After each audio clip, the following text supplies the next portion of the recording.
Right now, we're following developing news in Mexico after the Mexican military killed a drug lord known as El Mencho. He was the notorious leader of one of the most powerful criminal organizations in that country. Authorities say more than 70 people have died in an effort to capture him and now the ensuing aftermath. He died yesterday after a shootout with the Mexican military. El Mencho's organization responded to his death with widespread violence. They set up hundreds of roadblocks and set vehicles on fire. Several Mexican states canceled school today, while local and foreign officials are warning their citizens to shelter in place. And the U.S. Department of State is also urging American citizens in Mexico to shelter in place. The situation is impacting flights going in and out of different parts of Mexico, including some from the Sacramento region. And KCRA 3's Maricela de la Cruz heard from some having a tough time getting home. Maricela, what's their status? Yeah, Curtis, Lisa, well, it's still unknown when some of those local travelers are going to be able to make it back home. But I spoke to one Rockland woman. She told me she was supposed to fly out of Puerto Vallarta this afternoon, but at this time she still hasn't been rebooked. However, the biggest concern for her and her family is that there's no food left at the Airbnb where they're staying at. You know, she actually shared some video of what she and her family saw yesterday morning, just right outside their condo, thick black smoke rising into the sky. This all unfolded after a Mexican military operation that ended with the killing of cartel kingpin and head of the cartel Jalisco Nueva Generación, Nemesio Ceguera Cervantes alias El Mencho.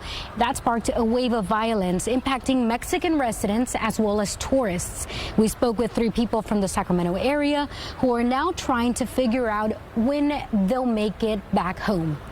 All of a sudden, we're not able to get food. The restaurant and our condo closes.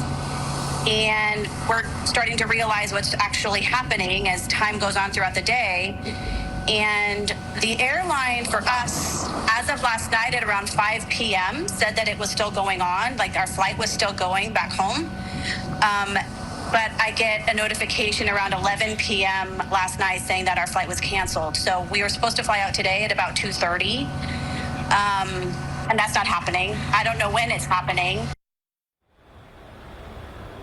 Now, we also heard from 2 men who are from the Sacramento region. They were actually on their way to Guadalajara, Jalisco, but their flight never departed from Mexico City. So at this time, they don't know when they'll be able to make it back home. They're trying to find their way back home from Mexico City, hoping they find a flight to LA and then to Sacramento. Of course, we'll hear from them coming up at 6 o'clock. For now, we're live. Maricela de la Cruz, KCRA 3 News. Yeah, well, it seems it really depends on the airlines. What are they saying about flights out of Mexico? Yeah, I reached out to a few of the airlines. I know that Delta Airlines told me that they canceled a few of their flights today.